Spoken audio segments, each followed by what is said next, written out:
Hello, and welcome back to If History Had Read It. Thank you for joining me here in our quiet corner of the internet. Find your comfortable position, let your shoulders soften, and allow the day to recede. We are about to take a journey, not to the throne room of the Pharaoh, nor to the triumphant processions of his armies. Our destination is quieter, deeper, and far more sacred. We travel to the west bank of the Nile, to a valley of silent rock under a sky of brilliant stars. We are going to a place where eternity is being carefully, painstakingly constructed. If you enjoy what we do and find some comfort in these stories from the past, please consider liking the video and subscribing to the channel. Each small act of support helps us to continue unearthing these quiet voices from long ago. We are grateful for your presence here. Now, settle in. Let the sounds of your world fade, replaced by the imagined whisper of wind across desert stone. Tonight, we explore the world of those who lived and died in service to the afterlife. We are in the Valley of the Kings, but our focus is not on the god-kings themselves. Instead, it is on the community of artisans and craftsmen who dwelled in the village of Set Ma'at, the place of truth. These were the men who carved and painted the magnificent tombs, the earthly hands that built a king's heaven. Specifically, we will listen to the burdens of the scribes, the draftsmen, the artists, the keepers of sacred knowledge. We will hear 4 quiet accounts, 4 echoes from the dust that tell us what it was truly like to bear the immense pressure of perfection, to navigate the quiet rivalries of the guild, and to spend a lifetime creating a paradise you yourself would never see. Our journey begins on a path of beaten earth and limestone ships, winding through a landscape of profound silence. Imagine the sun, a searing copper disk, has just slipped behind the Theban hills. The sky above the Valley of the Kings is not yet dark, but a deep, bruised purple, and the immense cliffs that guard this sacred place are cooling, exhaling the day's ferocious heat. This is a valley of echoes, though not of sound.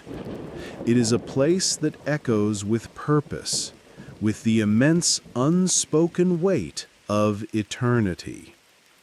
For centuries, this has been the chosen resting place of pharaohs, a city of the dead carved into the living rock, each tomb a gateway to the next world, a vessel designed to carry the soul of a god-king across the cosmic ocean. The men who work here do not linger after the sun has set. They are mortals, and this valley belongs to the gods and the spirits of the departed kings. Their footsteps are quiet as they make their way back over the high pass, a daily migration between 2 worlds.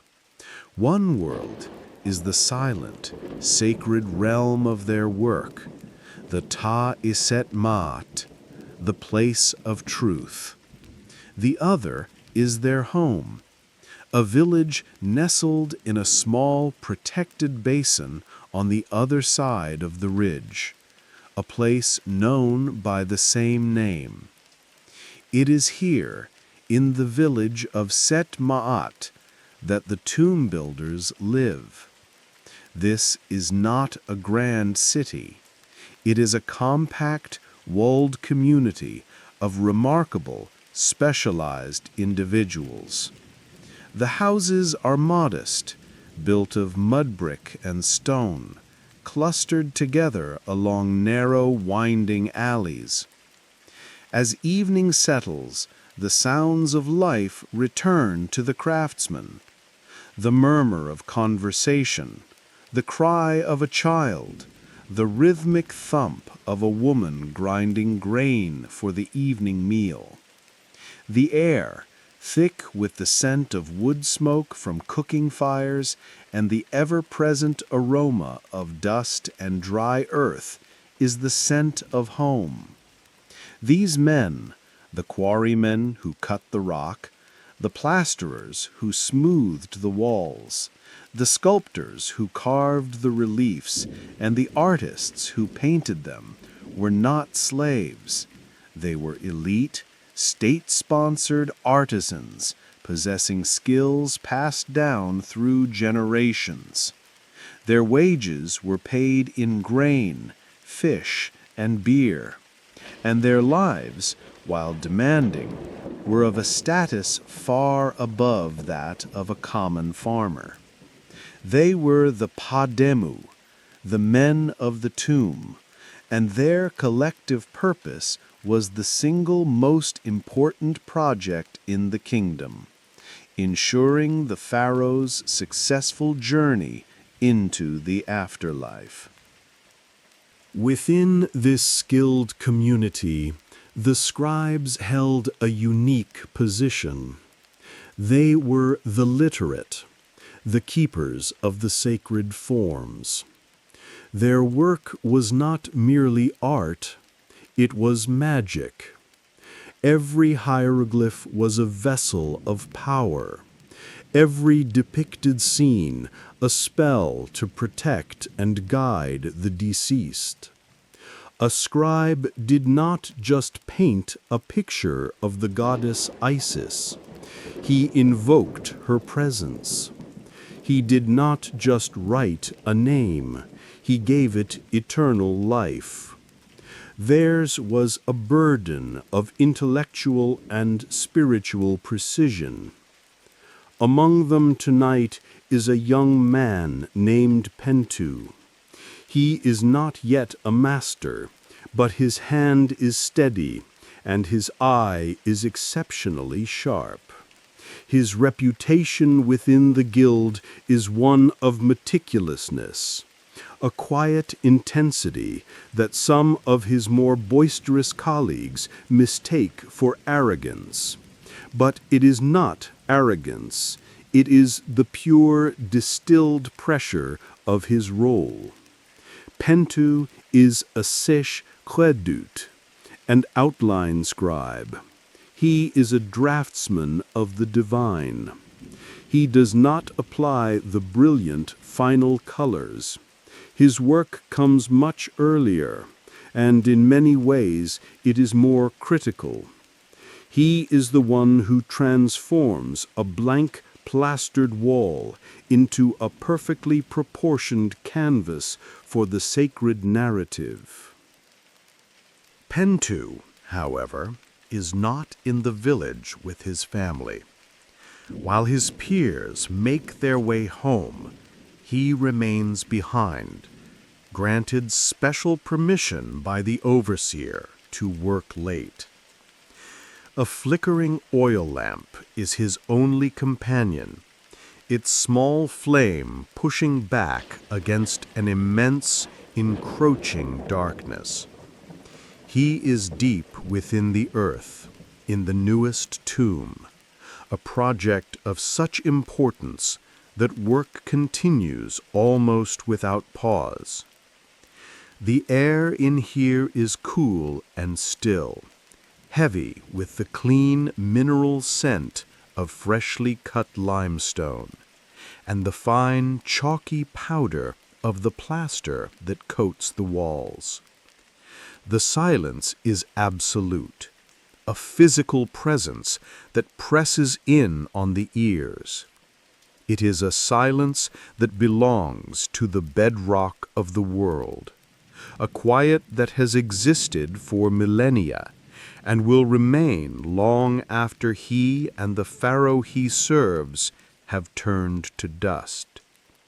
His lamp, placed on a small wooden stool, casts a single lonely circle of light. Its glow catches the smooth white surface of the wall in front of him, a vast expanse of potential. Outside this warm circle, the tomb is a labyrinth of blackness. The corridor stretches away into nothingness, and the shadows thrown by his own body dance and writhe like spirits on the walls.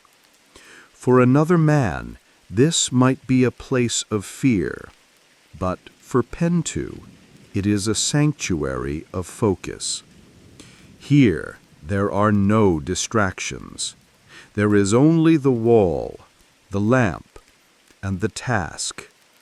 His tools are laid out beside him with exacting care. A small pallet of fired clay holding a cake of dried red ochre ground from the desert sands, a bowl of clean water, and his reeds, slender, sharp, and more precious to him than any jewel. He dips a brush into the water, then works the moisture into the ochre, creating a thin, blood-red paint. This is the color of the preliminary sketch, the lines that can, if necessary, be corrected. Later, the master draftsman will trace over his work in permanent black, but the foundation, the very skeleton of the art, is his to create. He is not drawing gods or goddesses just yet. His task tonight is even more fundamental. He is creating the grid. With a length of string coated in the red pigment, held taut between his hands, he prepares to strike the first horizontal line. Every single figure, every column of text will be governed by this grid. It ensures that the proportions of gods and men are perfect, divinely ordained. 18 squares from the soles of the feet to the hairline of a standing figure. This was the canon, the rule of art that ensured consistency, order, and magical efficacy. To deviate from it was to introduce chaos into a system of perfect harmony. He holds his breath, the string pulled tight. He squints, his eye aligning the string with 2 tiny marks he made earlier. The silence deepens. In this moment, the entire weight of the project seems to rest on this single, simple action. A line snapped in the wrong place would mean hours of painstaking work to plaster over the mistake and begin again, earning the scorn of the overseer and the quiet judgment of his peers. He thinks of the master scribe, Amenhotep, a man whose hands have decorated the tombs of 2 pharaohs. Amenhotep's gaze is as sharp as any chisel, and his approval is the currency of a young scribe's career. Pentu presses the string to the wall.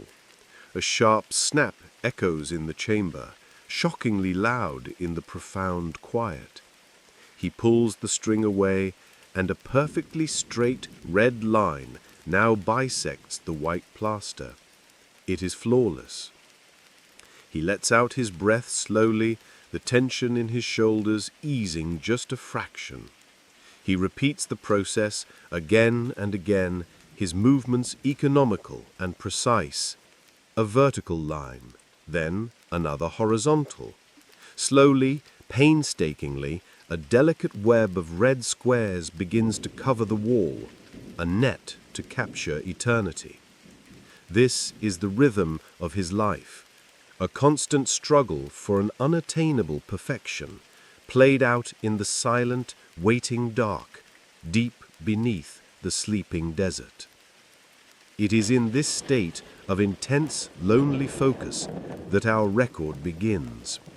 Let's turn to a post from this young, fastidious scribe as he navigates the delicate politics of his sacred workplace. The lamp hisses. It's the only sound down here. That and the soft scrape of my reed brush against the plaster.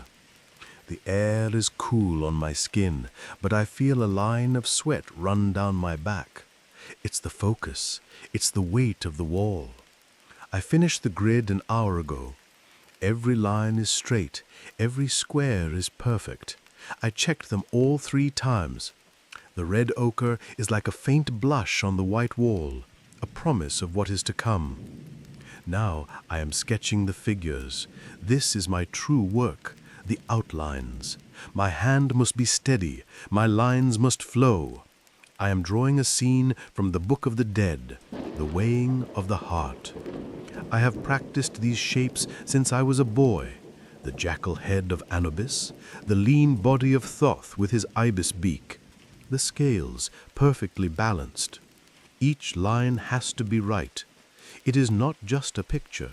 It is a map for the pharaoh's soul. If my map has errors, his soul could be lost. The thought makes the air in my lungs feel thin. The silence changes.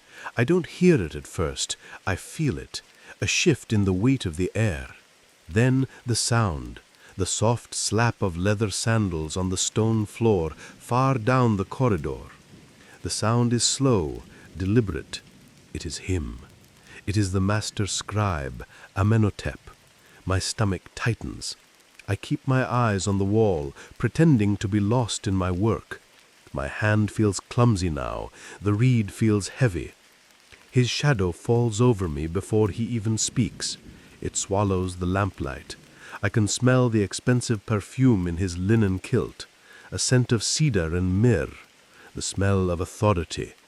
I stop my work and turn, bowing my head. Master Amenhotep. He does not answer. He just stands there, his hands clasped behind his back. He is looking at my work. His eyes scan the grid, then the figures I have started to sketch.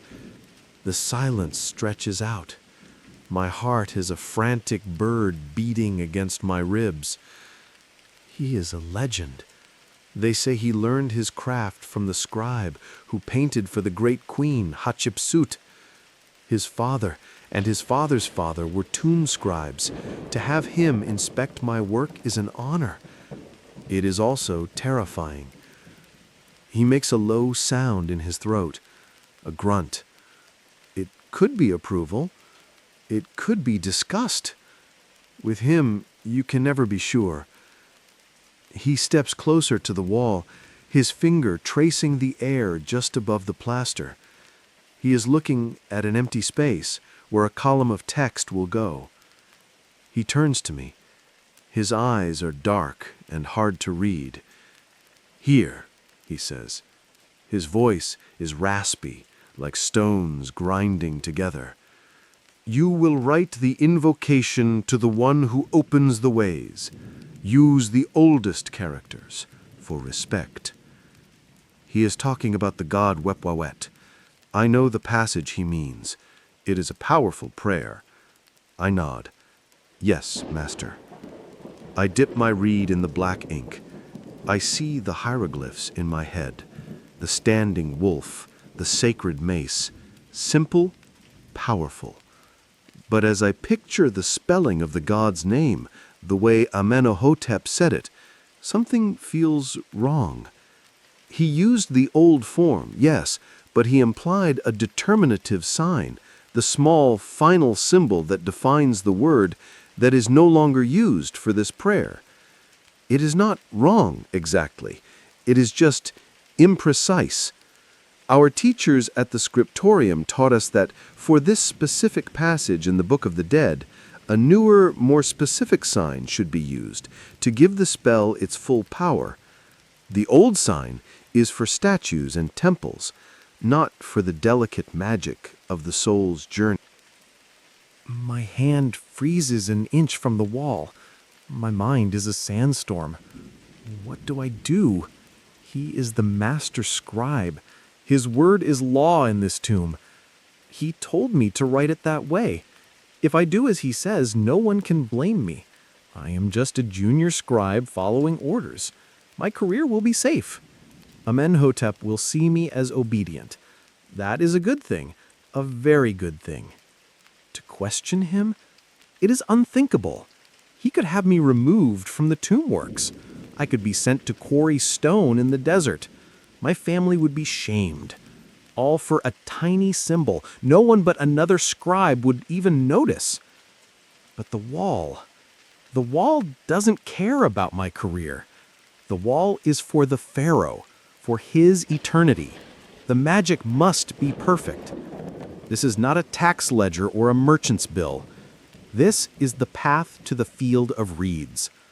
A single weak link in the chain of spells could have consequences we cannot imagine. It is my hand that will write the imperfect spell. My spirit will be tied to the flaw. I can feel the eyes of the gods on the back of my neck. They know what is right. They are watching to see what I will do. I feel sick. The praise of a man or the truth of the gods? My whole life I have been taught that the work is everything. The work is more important than we are. We are just the hands. The work is forever.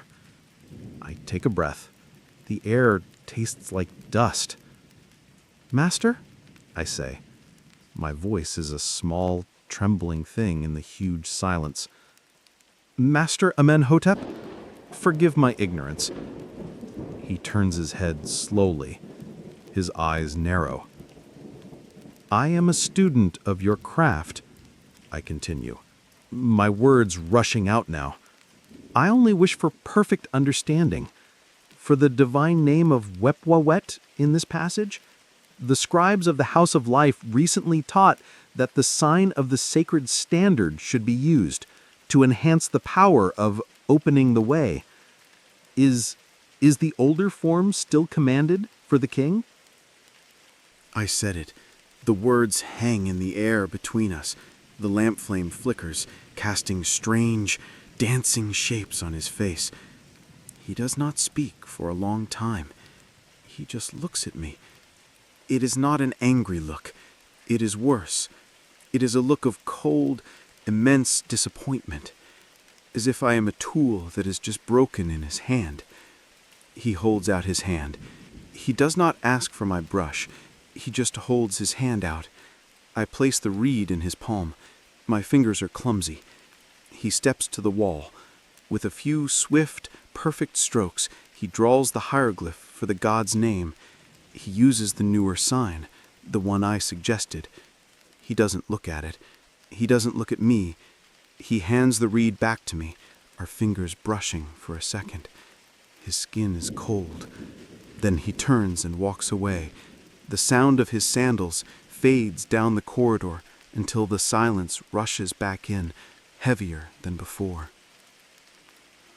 I stand there, my heart pounding. I was right. He knew I was right. But the way he looked at me, I have won nothing. I have lost.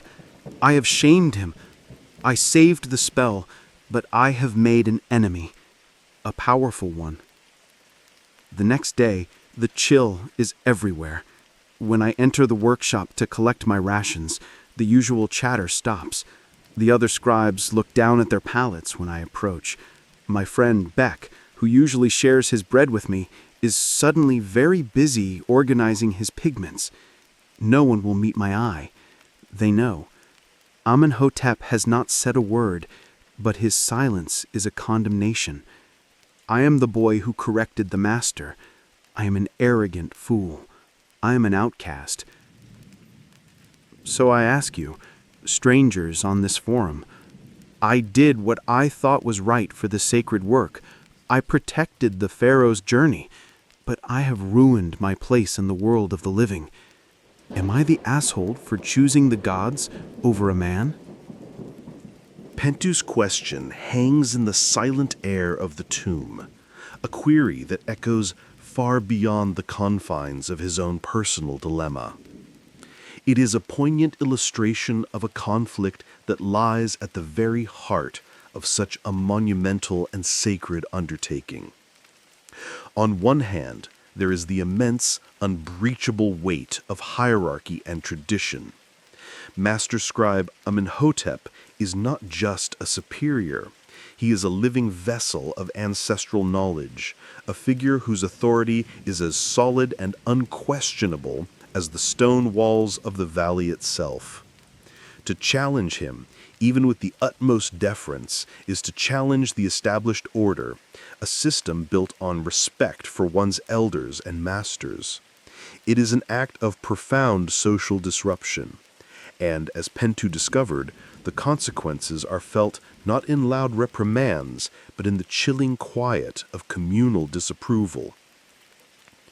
On the other hand, there is the even greater weight of purpose.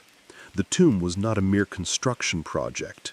It was an engine for eternity, a complex machine of ritual and magic where every component had to be flawless. For a scribe like Pentu, trained to believe that his work had real, cosmic power, an error in a god's name was not a trivial mistake. It was a fundamental failure of his sacred duty. His conflict was not born of arrogance, but of a deeply ingrained piety towards his craft. He was caught between his duty to his master and his duty to the divine purpose of the work.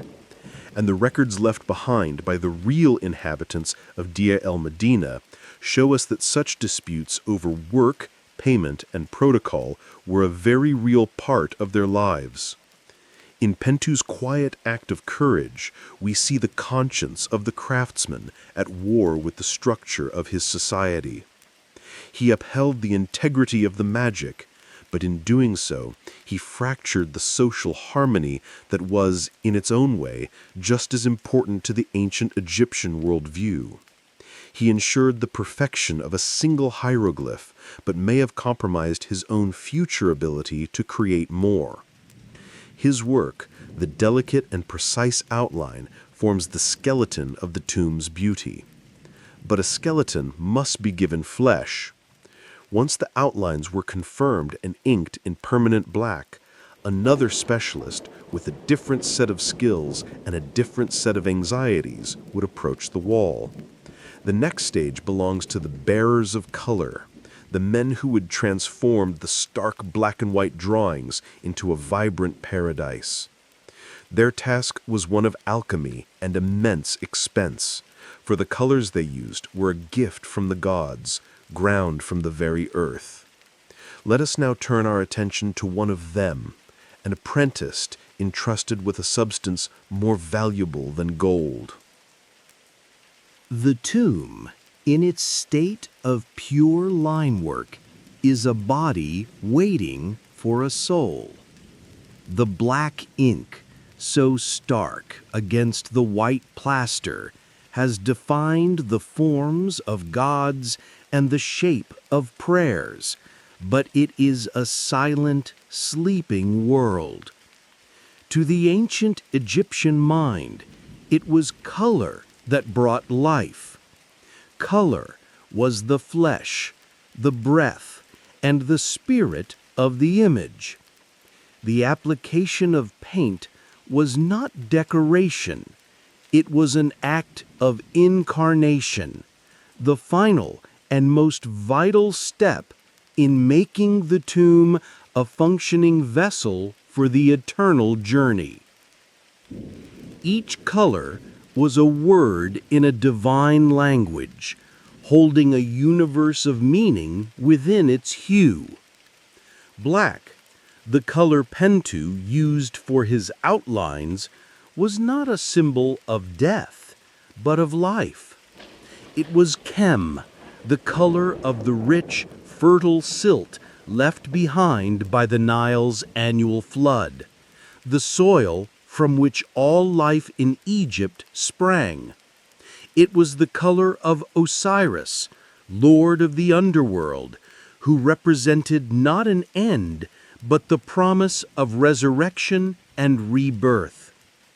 In contrast, white, or hedge, derived from chalk and gypsum, was the color of purity, simplicity, and sacredness. It was the color of the priest's linen and the holy instruments of ritual. The palette of the tomb painter was a spectrum of potent symbols. Red, desher, was a color of duality. It was the color of the harsh desert lands that flanked the Nile Valley, and thus represented danger, chaos, and the destructive god Set. But it was also the color of blood, of life force, and of the fiery disk of the sun god Ra, a symbol of energy and victory. Yellow, called hennet, was the color of the sun itself, and more importantly, the color of gold. Gold was believed to be the very flesh of the gods, an imperishable substance, and so yellow conveyed ideas of eternity and divine being. Blue, hespej, was the color of the heavens and the cosmic waters of Nun, from which all creation emerged. It was the color of the divine and the infinite, a shade of immense prestige, historically derived from the fantastically expensive lapis lazuli, a stone imported from the distant mountains of what is now Afghanistan. And then there was green, the color waj. For a people living in a narrow strip of cultivation surrounded by a formless desert, green was the most powerful symbol of life itself. It was the color of the papyrus reeds swaying in the marshes, of the sprouting barley after the inundation. It was the color of vitality, growth, and regeneration. The paradise the pharaoh hoped to reach, the field of reeds, was imagined as a lush, eternally green landscape. To paint a wall green was to infuse it with the very essence of life. This color was most often derived from a mineral of singular beauty, malachite, a vibrant green copper carbonate, mined with great difficulty in the eastern deserts and the Sinai Peninsula. The preparation of these sacred colors was a science, a carefully guarded craft passed from master to apprentice. It did not happen in the solemn quiet of the tomb itself. Rather, it took place in a dedicated workshop within the village of Set Ma'at, a space bustling with quiet, methodical activity.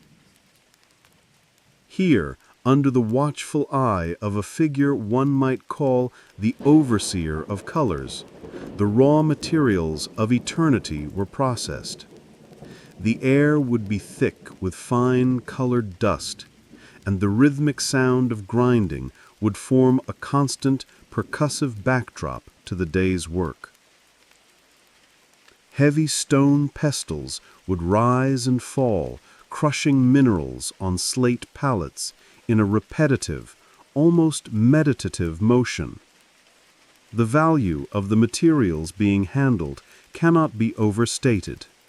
A bag of raw malachite or a cache of lapis lazuli represented a significant expenditure for the state. These were not common materials. They were the treasures of the pharaoh, and every grain was accounted for. An apprentice tasked with their preparation was handling more wealth than he might otherwise see in a decade. A mistake, an act of carelessness that resulted in waste, was not merely a learning error. It was the destruction of precious state property, a serious offense that could result in harsh punishment and the end of a promising career. It is in this high-stakes environment that we find our next storyteller, a young apprentice named Kahneman. He is at the very beginning of his journey. He does not yet hold a brush to the sacred walls. His days are spent in the laborious, preparatory tasks that are the foundation of the final art. He is learning the feel of the pigments, the secrets of their creation. His hands are stained with the dust of minerals, and his shoulders ache from hours spent hunched over a grinding stone. His task today is to prepare a new batch of waj. Before him sits a leather bag containing lumps of raw malachite, each piece a swirl of deep forest green and paler, milky bands. The overseer has allotted him a precise quantity, and Kahneman is keenly aware that this allotment is expected to yield a specific amount of usable pigment. His tools are simple: a heavy, rounded pestle of dark, smooth dolerite, and a shallow, concave grinding pallet. His job is to crush and then grind the malachite into a powder of a perfect, uniform consistency. The process is one of feel and sound. He must learn the right amount of pressure to apply, enough to break down the crystalline structure of the mineral, but not so much that he grinds it too fine.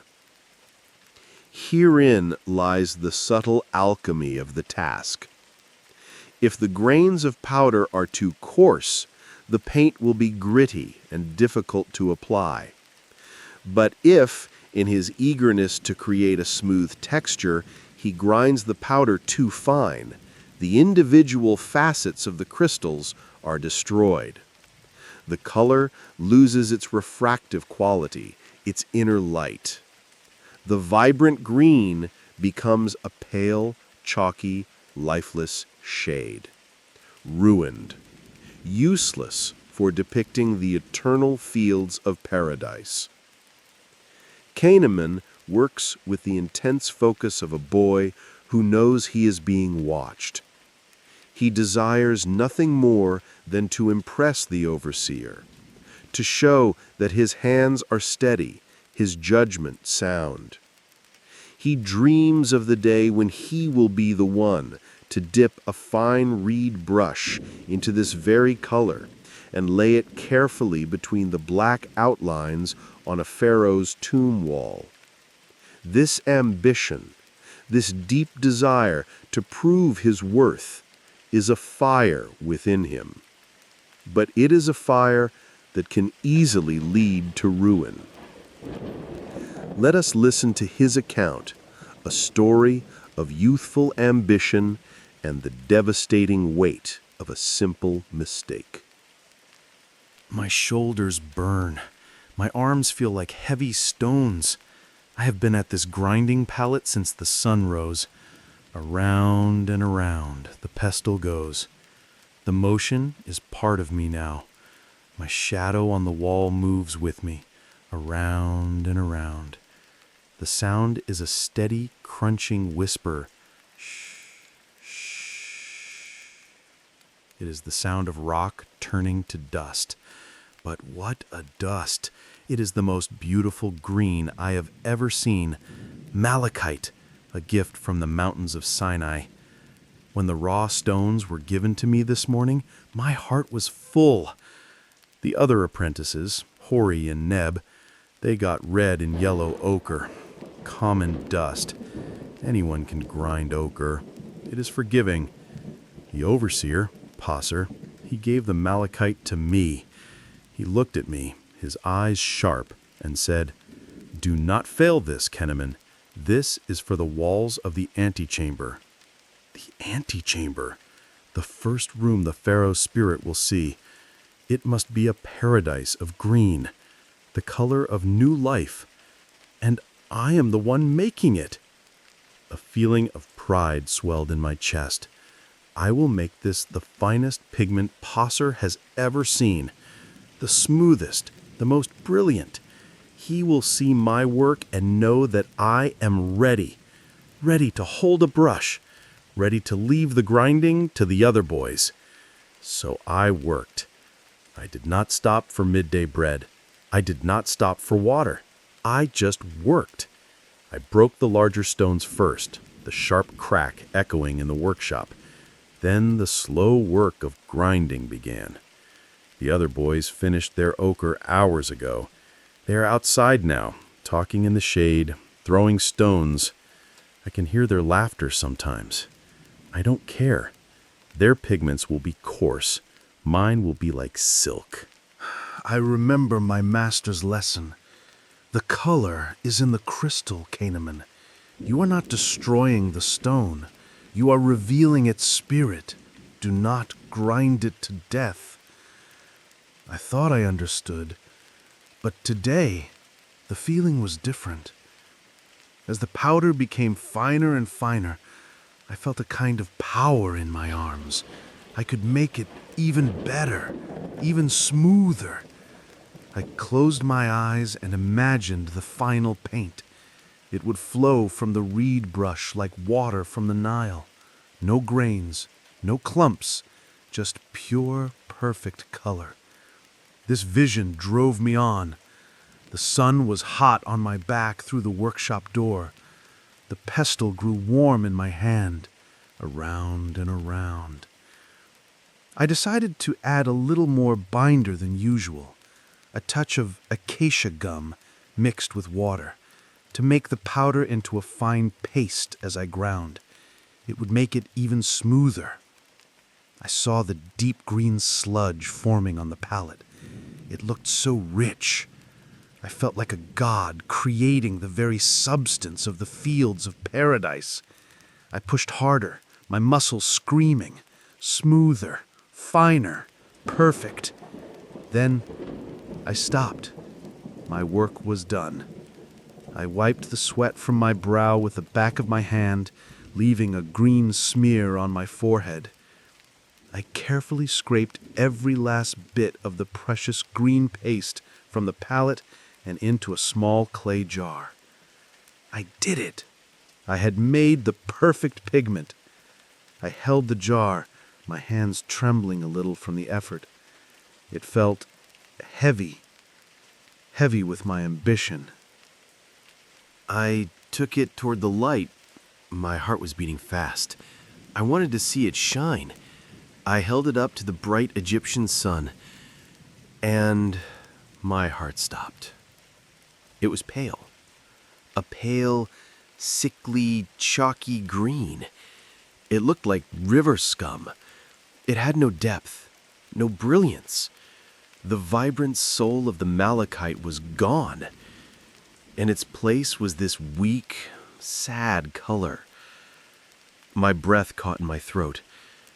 It must be the water, I told myself. It will darken when it dries. It must! It must! Can I'm on. Passer's voice was quiet, right behind me. I jumped, almost dropping the jar. I tried to hide it, to put it behind my back, but it was too late. He had seen. He walked past me and took the jar from my hand. He is a tall man, Passer. He seems to fill the entire workshop. He did not look angry. That would have been better. He just looked tired. He dipped his long, clean finger into my creation.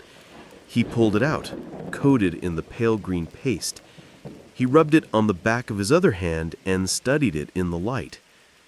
He was silent for a long time. I felt my whole body grow cold. The workshop, which had been so hot, now felt like a tomb. "You have killed it," he said. His voice was not loud, but every word was a hammer blow.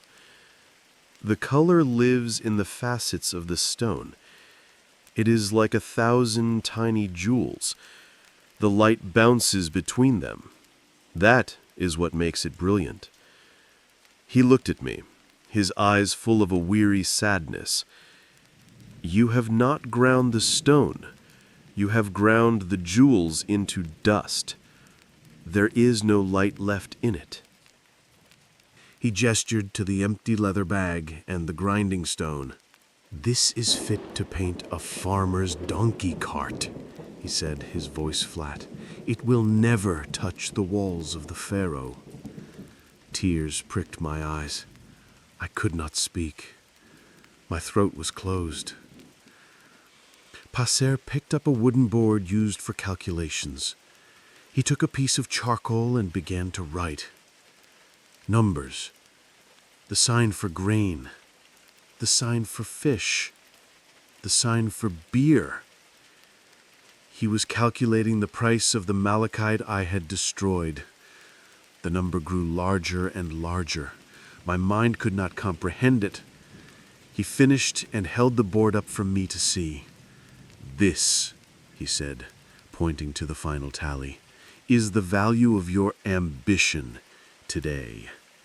It is more grain than your father will be paid in 2 years. It is a debt to the Pharaoh himself." I fell to my knees. I thought he would have me flogged. I almost wished he would. "Master, forgive me," I whispered. "There is no forgiveness for waste like this," he said, his voice still calm and quiet. "And a flogging is too quick. You would forget the lesson. No. Your apprenticeship is extended. You will receive your daily bread and water, nothing more. No beer, no fish, no oil for your skin. You will work off this debt. You will grind every pigment for this tomb, and you will learn to do it correctly in your sleep. It will take years, Kanaman. By the time your debt is paid, your friends will be masters." He placed the jar of pale green mud on a shelf. "This will stay here," he said, "to remind you. Every day you will look at it. You will look at the color of your failure." He left me there. The sun is setting now. The workshop is filled with orange light. My arms and back are screaming with pain. My hands are stained green, the color I loved more than anything. I was so sure I was special. I tried to make the most perfect pigment in the world, and in doing so, I have just ground my own life into a pale, worthless powder. Kenanamon's story is a quiet tragedy of youthful zeal, a parable written in mineral dust. In the pale, chalky green paste, we see the tangible result of an ambition that outpaced discipline. His failure was not one of laziness or incompetence, but of a misplaced understanding of his role. In the world of the tomb artisans, true mastery was not demonstrated through brilliant, individualistic flourishes.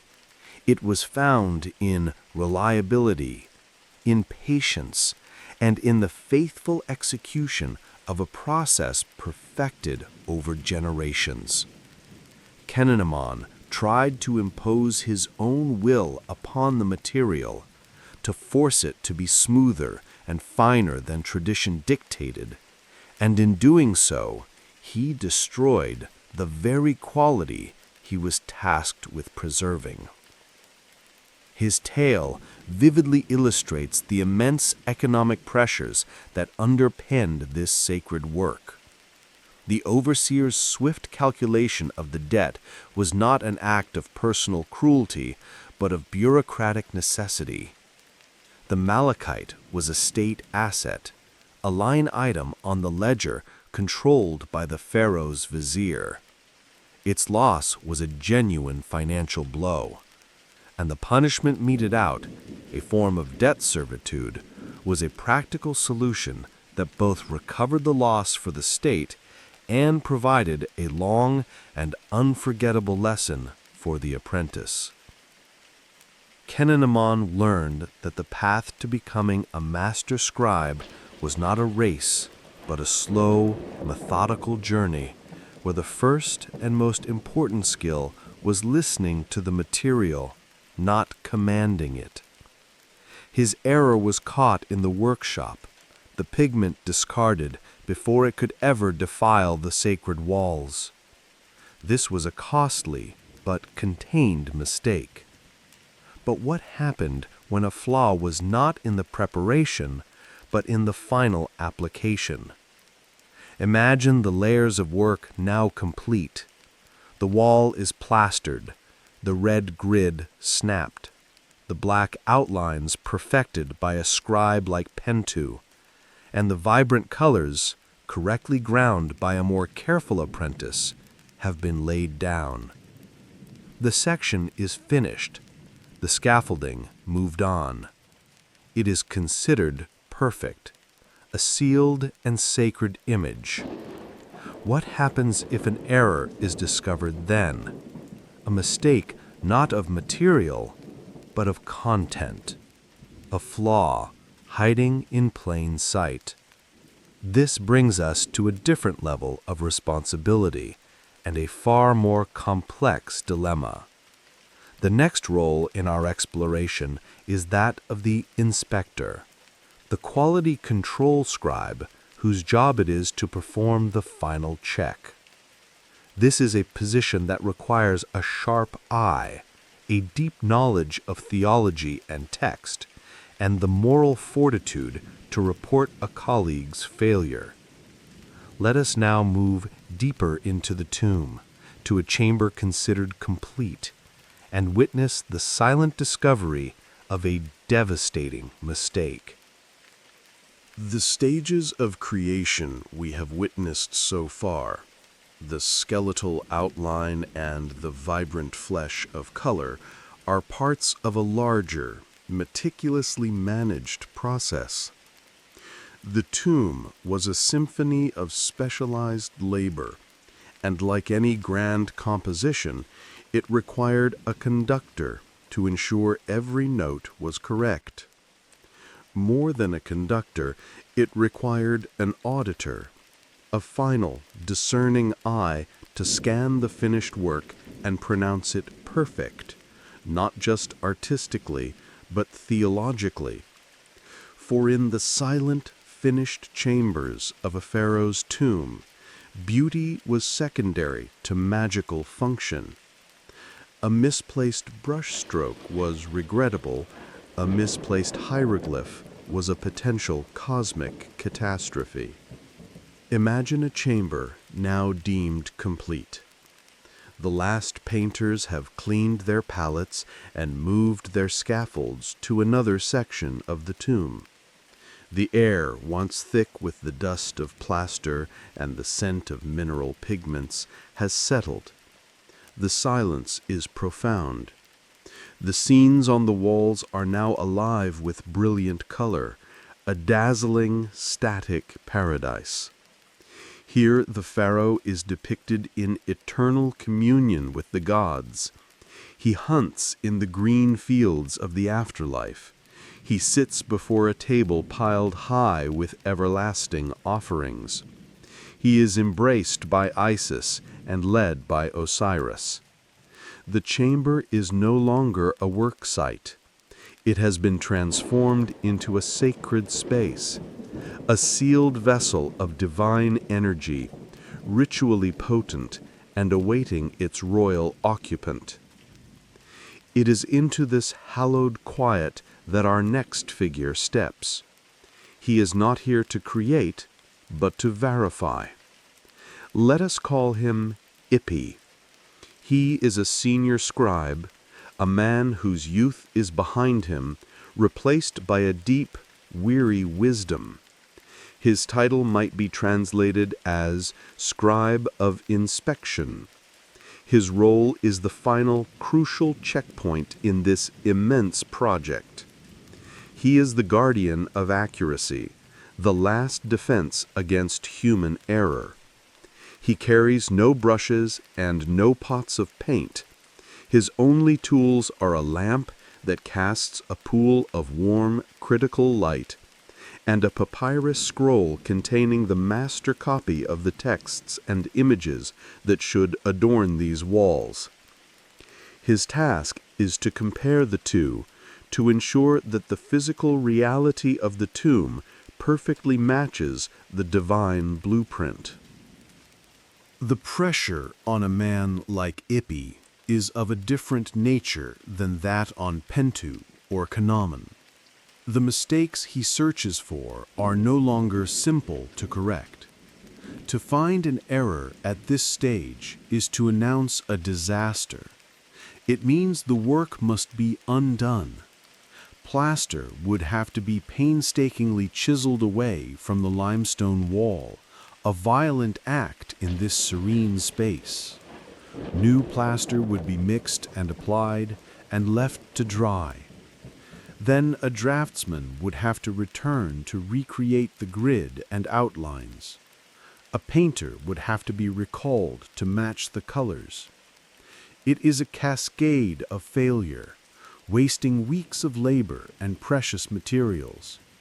It brings shame not just upon the individual artist who made the mistake, but upon the entire crew and its overseers. Ipi's signature on a document declaring a chamber flawless is a heavy burden of responsibility. His signature declaring it flawed is a sentence. Ipi is a man known for his meticulous nature. His eyes, accustomed to scanning endless columns of hieroglyphs, miss nothing. He moves with a slow, deliberate pace, his linen robe whispering against the stone floor. Tonight, he is inspecting an antechamber, a glorious room depicting the pharaoh's life and his devotion to the gods. The walls glow in the light of his oil lamp. The blues are as deep as the night sky. The yellows glitter like real gold. The greens are as vibrant as a papyrus marsh at dawn. The craftsmanship is superb. He knows the hands that did this work. He knows them intimately. The artisans of Set Mot were a small, insular community. They were colleagues, neighbors, and friends. The bold, confident sweep of the figures in this scene belongs to his friend, Mirair. Mirair is a gifted painter, one of the best, with a hand that is quick and sure, perhaps, sometimes, a little too quick. Ipi can picture him now, laughing over a cup of beer at the end of the day, his hands stained with the red ochre he had been using to paint the sun discs. They have known each other since they were boys learning their first symbols on broken pieces of pottery. Ipi begins his work, unrolling the master papyrus. He holds the lamp close to the wall, his gaze moving back and forth between the scroll and the painted plaster. It is a slow, hypnotic process. He checks the shape of a feather on the goddess Maat's headdress. He confirms the number of coils in a serpent demon's body. He reads the hieroglyphic captions, his lips moving silently, ensuring every single sign is correct in form and placement. The scene before him depicts the pharaoh making a lavish offering to Amun-Ra. Standing just behind the king in the place of honor is his great royal wife, the most powerful woman in the kingdom. Her image is serene and beautiful. Her titles and her name are inscribed in the oval shape of a cartouche above her head. Hours pass. The flame of the lamp consumes the oil. The silence in the tomb remains unbroken. Ipi has found no errors. The work is, as he expected, of the highest quality. Meriere's skill is undeniable. Ippy feels a swell of pride for his team, for his friend. He is ready to make his final mark on the papyrus, to declare the chamber ritually sound and complete. He allows his eyes one last sweeping glance across the main wall. Everything is in its place. The composition is balanced. The colors are harmonious. The magic is strong. It is perfect. Or so it seems. Let us now join Ippy in this silent chamber, in the final moment of his inspection, as his sharp eye catches something that will force him into an impossible choice. My lamp is burning low. I should be done. My neck aches from looking up at the walls for so long. But the work is good. The work is clean. My friend, Merer, he has a true gift from the gods. The colors on the main wall are so alive, they seem to breathe in the flickering light. I was ready to roll my scroll and report to the overseer, Chamber 4, complete and correct. Another piece of eternity set in its place. I gave the wall one last look, a look of satisfaction. My eyes drifted over the central scene. The pharaoh, may he live forever, stands before the great god Amun-Ra. Behind him, the great royal wife, his queen, stands with her hand raised in prayer. Her cartouche is above her head, the sacred loop holding her name for all time. I have checked that cartouche 3 times tonight against my master scroll. The shape of the quail chick, the curve of the basket, the 3 lines for the plural, all correct, all perfect. But my eye caught on it again. Why? I don't know. A feeling. A cold spot in the warm air of the tomb. I lifted the lamp high, so the light fell directly on the Queen's name. I read the symbols again, not as a checklist, but as a name. My lips formed the sounds silently, and the blood drained from my face. My hand began to shake, and the light danced on the wall. It is the wrong name. It is not the name of the great royal wife. It is the name of the other one, Queen Teinejmet, the one from the West Palace, the one the pharaoh favored 5 years ago, before his marriage to the great royal wife united the 2 lands. A lesser wife, a wife now who is seldom seen at court. The wall names her as the Eternal Queen. I stumbled back, my sandal catching on the uneven floor. I steadied myself against the opposite wall, my palm flat against the cool, painted surface. It can't be. It cannot be. I unrolled my papyrus scroll with trembling fingers. I found the section for the antechamber. I held it up to the light. There, in the master plan, drawn by the hand of the vizier's own scribe, was the name of the true queen, the one who should be on this wall. My mind raced. Meri-Re. It had to be Meri-Re.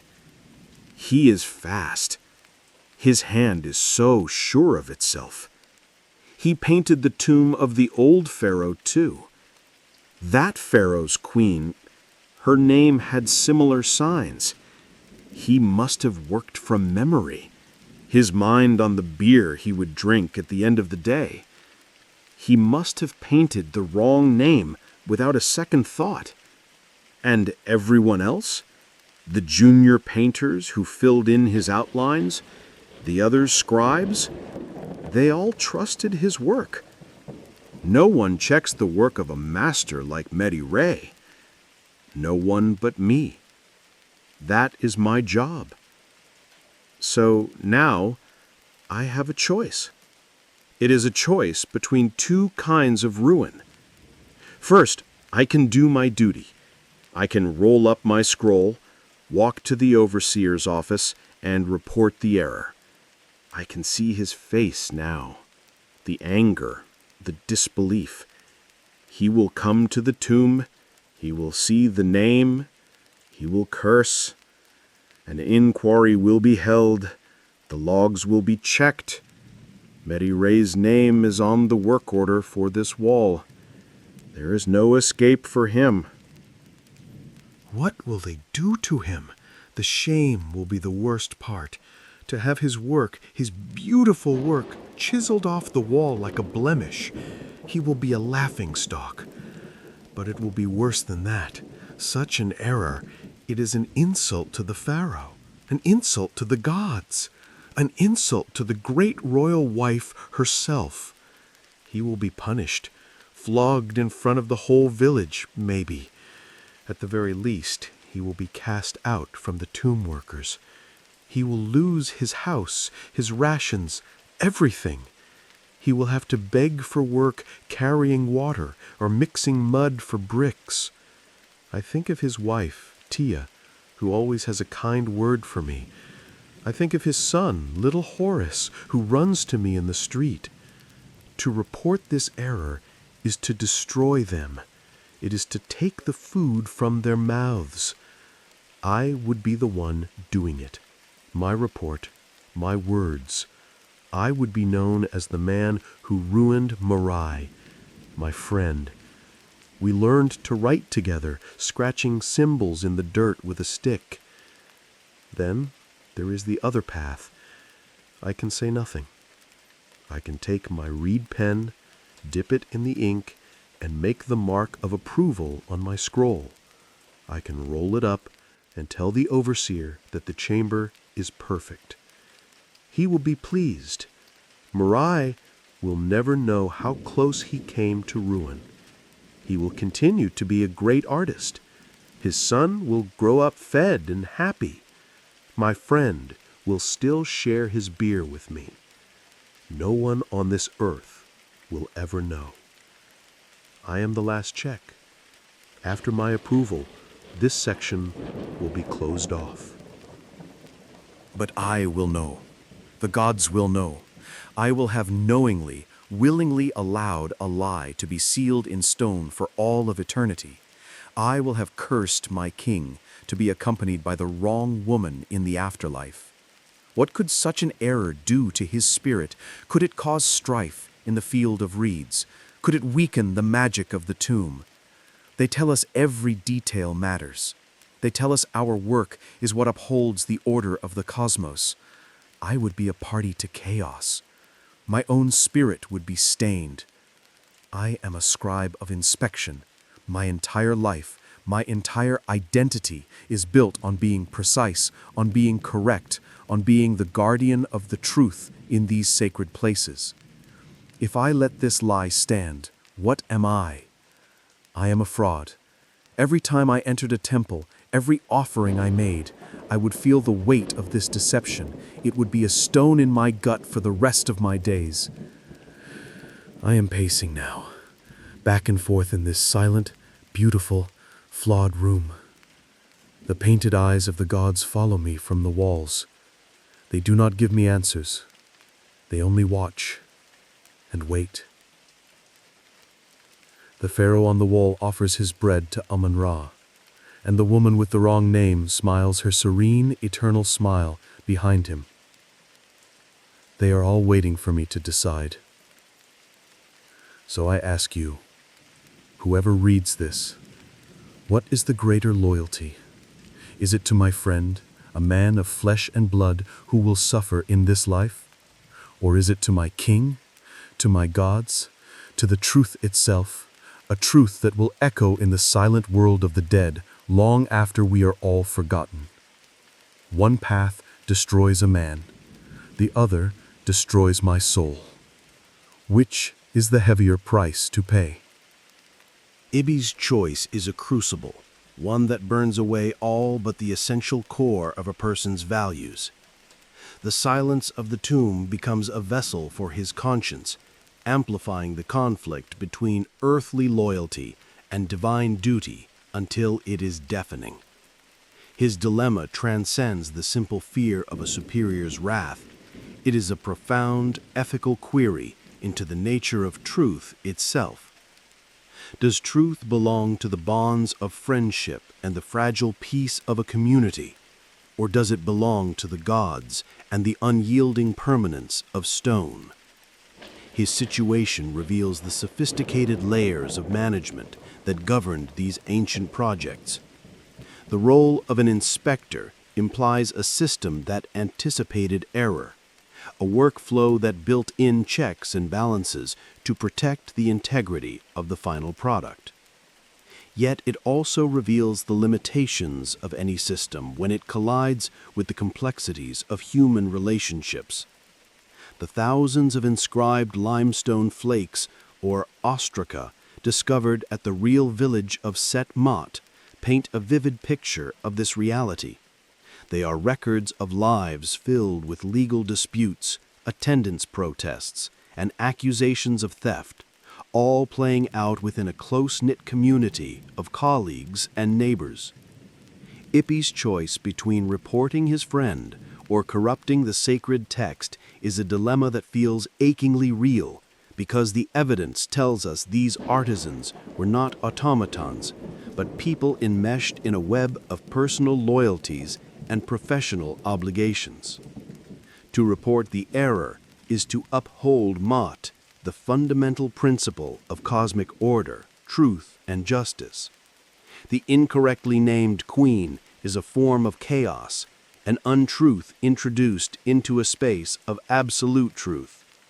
To ignore it is to allow this small seed of chaos to be sealed within the tomb forever, a personal betrayal of the highest order. Yet to report it is a betrayal of a different, more immediate kind, a shattering of the communal trust that holds their small world together. This constant, oppressive need for perfection, the ever-present fear of making an unfixable error, must have been an immense psychological burden. Every line, every color, every character carried the weight of consequence. But what of the opposite impulse? Not the fear of error, but the desire for expression. Imagine a scribe who has spent a lifetime flawlessly reproducing the same sacred formulas, his own hand a perfect conduit for tradition. After decades of service, of erasing his own identity in favor of the divine blueprint, might he not feel a quiet urge to leave a single personal mark, not a mistake to be discovered, but a tiny hidden signature, an assertion that an individual human being was here? Let us now turn to our final story, to an elderly scribe considering one last secret act of creation. The art of the Egyptian tomb was, by its very nature, an art of profound anonymity. The hands that painted these vibrant, eternal scenes did not seek personal glory. They did not sign their names in the corners of their masterpieces. Their identity, their individual creative spark, was willingly subsumed into the greater purpose of the collective. The work was not the expression of a single artist's vision. It was the product of the royal workshop, a manifestation of a sacred tradition that stretched back for centuries. This self-effacement was not seen as a loss, but as a form of piety. The artist was a humble servant, a conduit through which divine and royal power could be given form. Their reward was not fame, but the satisfaction of contributing to the preservation of cosmic order. This tradition was reinforced by the deeply formulaic nature of the art itself. The proportions of a god, the posture of a praying official, the colors of a sacred boat, all were dictated by a strict canon of representation. This was not a system that valued novelty or improvisation. Its strength, its very magic was derived from its consistency, from the perfect replication of patterns that had been proven effective time and again. The goal was not to create something new, but to create something correct, to build a new instance of an eternal, unchanging reality on the walls of the tomb. And yet, the human impulse for individual expression is not so easily suppressed. It finds outlets. In the village of Set Mot, archaeologists have discovered a treasure trove of this hidden creativity. Not on the grand walls of the tombs, but on thousands of humble limestone flakes and pottery shards known as ostraka. These were the notepads and sketchbooks of the ancient artisans. On their surfaces, free from the rigid constraints of sacred art, the scribes practiced, doodled, and played. We see master draftsmen sketching a lithe dancing girl or a monkey climbing a rope with a fluid grace rarely seen in the formal reliefs.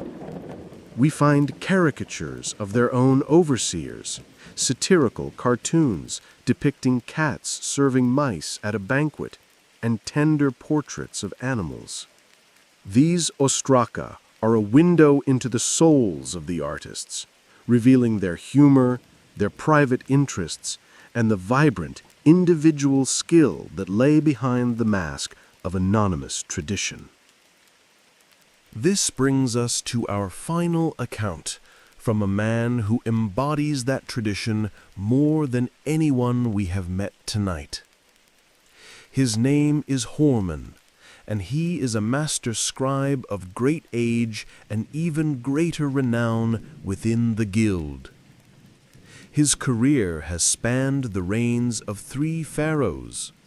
His steady hand has painted scenes in more than a dozen tombs in this valley. He has mentored men like Amenhotep and has seen boys like Pentu come and go. He is a living library of sacred forms, his mind a perfect repository of the canon. His life has been one of impeccable, anonymous service.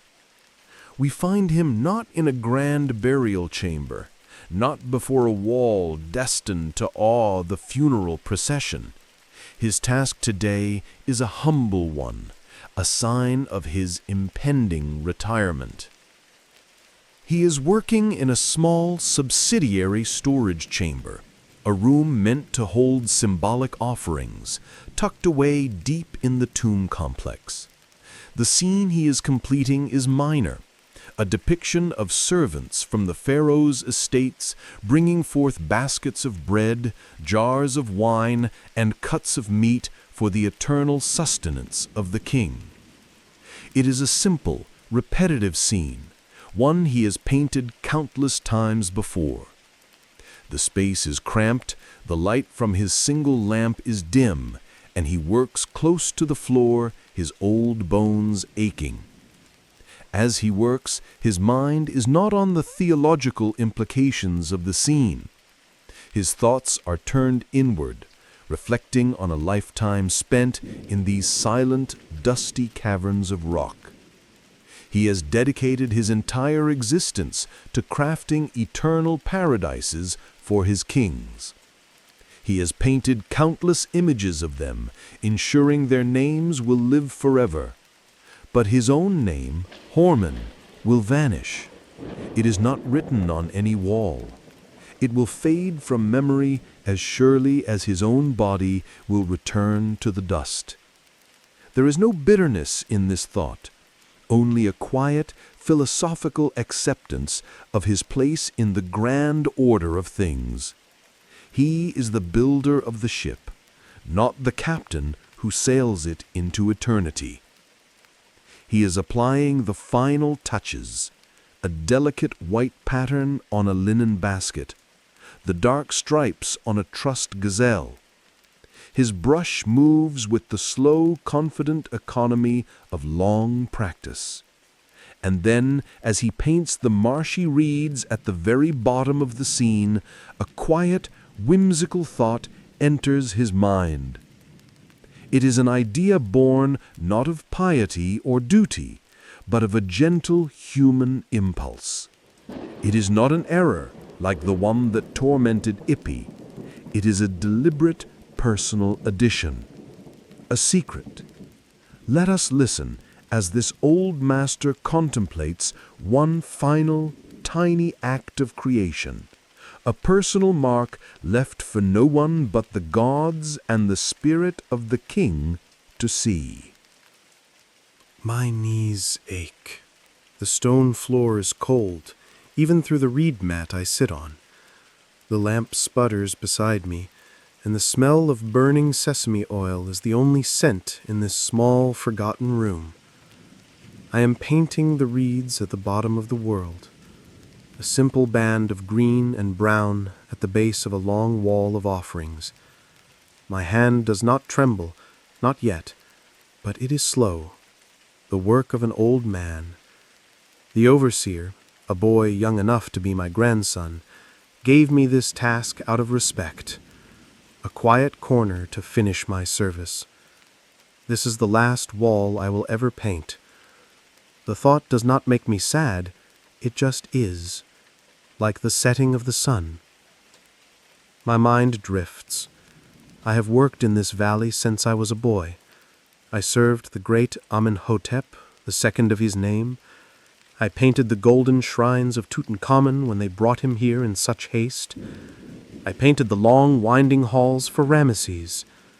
I have mixed the black of the underworld and the brilliant yellow of the sun god's flesh.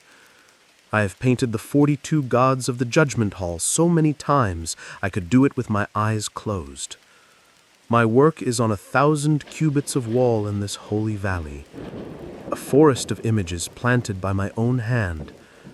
But if you were to walk through it all, you would not find my name, Horman. It is not there. My life's work was to make other names eternal. That is the way. That is our sacred duty. A different image comes to my mind, not of gods and kings, but of my own small house, the way the morning sun comes through the high window and falls on the floor, and in that patch of sun a small ginger cat curled asleep. My Mew, she is a creature of no importance. She is not sacred. She is just a cat. She keeps the mice from my grain, and she purrs when I scratch her head. I can picture her now, the way she leaps and pounces, a flash of orange fur when a beetle scurries past. She is full of a fierce, simple life that feels very far away from this cold, silent, perfect place.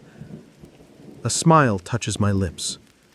That cat is a part of my life, a small, warm, unimportant part. I look down at the wall, at the dense thicket of papyrus stalks I have just painted. It is a filler space, a decorative border at the bottom. No one will ever look closely here. When the priests come, their eyes will be on the great figure of the pharaoh above. When the offerings are placed, this part of the wall will be in shadow. It is a forgotten corner of eternity. And a thought enters my mind, a foolish, childish thought. It is not a thought a master scribe should have.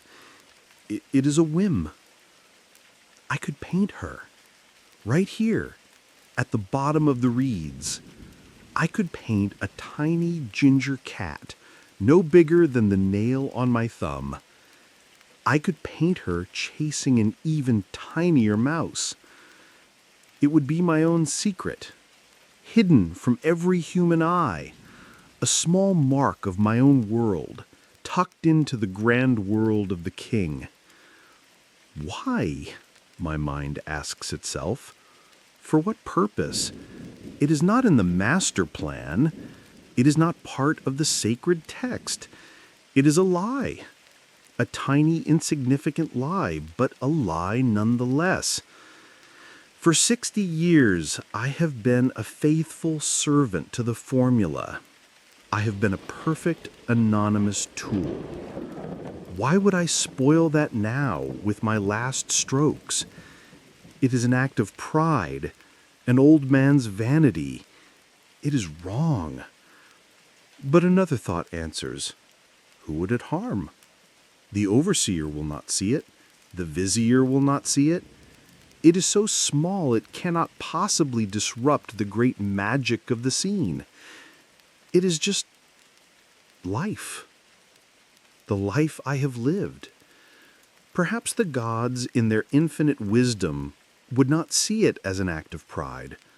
Perhaps they would see it as an offering. A humble offering of something real. The life of a small cat, offered up to the spirit of the great king. A small, playful soul to accompany his own.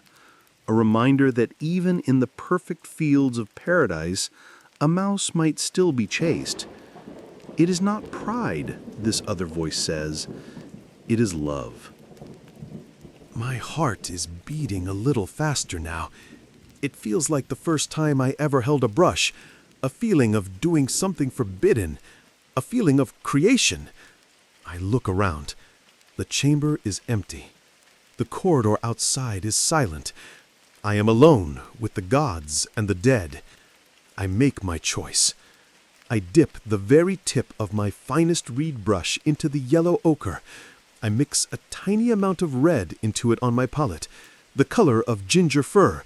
Then, with 3 quick, tiny strokes, hidden behind a thick papyrus stalk, I paint her. A little arching back, a lashing tail. Then I take the black ink. 2 ears, 4 tiny paws, then an even smaller speck of gray. The mouse. It is done. It took less time than a breath. I lean back and look. I have to squint to even find it. It is almost invisible. A tiny flicker of motion in the stillness of the reeds. My secret. My Miu is in the pharaoh's tomb. I feel a great sense of peace wash over me. The ache in my knees seems to lessen. I have done my duty. I have completed my last wool, and I have left something behind. Not my name, not a boast, just a whisper of my own quiet life, a small truth hidden in a great one. I clean my brushes, I cap my pigments. My work here is finished. So I ask not for judgment, but for thought. I have served 3 kings. I have given my entire life to ensure their immortality, and I have done so in perfect, humble anonymity. Is it so great a crime, then, at the very end of my days, to hide one tiny mark of my own life, my own love, in a place where no man will ever see it, but the gods might? Horman's secret. A tiny cat chasing a mouse in a forgotten corner of eternity is perhaps the most poignant gesture of all. Unlike the dilemmas of his younger colleagues, which were born of conflict, pressure, and the fear of error, Horman's final act is one of quiet resolution. It is not a rebellion against the system, but a gentle amendment to it, a final whisper from a man who gave his life to the silences of the tombs. His was not a mark of arrogance, but an assertion of a fundamental human truth, that even in service to the eternal and the divine, the small mortal life of the Creator has meaning. This quiet act gives a soul to the anonymous artists of the past. It provides a possible narrative for the small, inexplicable details that archaeologists sometimes find. The strange-looking bird in a row of otherwise identical ducks.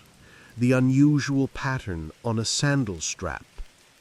These academic curiosities are transformed into potential Hormenscats, tiny assertions of self from individuals who were otherwise bound by the rigid chains of artistic canon.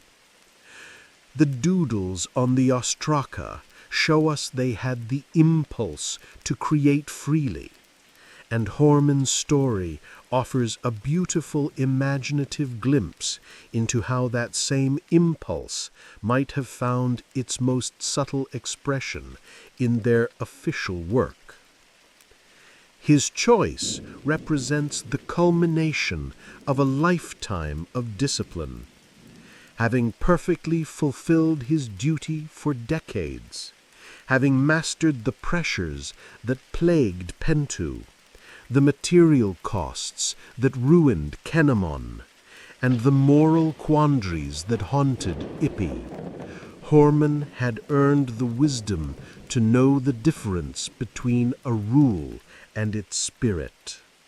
He broke the rule of anonymity, but he upheld the spirit of the tomb by adding not chaos, but a small, humble vision of life.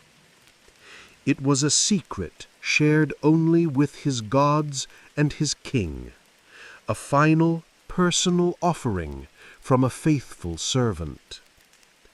Through these 4 accounts, we have journeyed through the life cycle of a tomb's creation, guided by the anxieties and hopes of those who built it. From the young draftsman's struggle for correctness, to the apprentice's costly mistake, from the inspector's terrible moral choice, to the old master's final secret signature, we have heard the human heart that beats beneath the surface of these ancient, silent stones. They were not just building a tomb, they were navigating their own lives, friendships, and futures against the immense, gilded backdrop of a pharaoh's eternity. These voices, echoing from the dust of Set Ma'at, remind us that behind every great monument of history there are countless, quiet, human stories. The magnificent tombs of the Valley of the Kings were built not just with stone and paint, but with the anxieties, ambitions, friendships, and quiet sorrows of the people who created them. Their lives were a constant negotiation between the divine perfection they were tasked to create and their own fragile mortal humanity. They bore the immense pressure of their sacred duty, but they also carried the universal burdens of making a living, navigating social hierarchies, and grappling with the consequences of their own choices. The finished tomb stands as a testament to a pharaoh's power and his hope for eternity, but it is also a silent monument to the generations of artisans whose names are lost, but whose collective effort remains. Within those perfect silent walls, if we listen closely, we can still hear the echo of Pentu's struggle for correctness, Kenamon's moment of devastating failure, Ippi's impossible choice, and Horman's final, gentle whisper of self. The true history of the place is written in every flawless line, and also hidden in every potential mistake. As these voices fade back into the dust, and the imagined silence of the valley returns, let your own mind grow quiet. Let the stories of the past become a soft weight, that helps you settle deeper into your rest. May your sleep be deep and your dreams be peaceful. Until next time.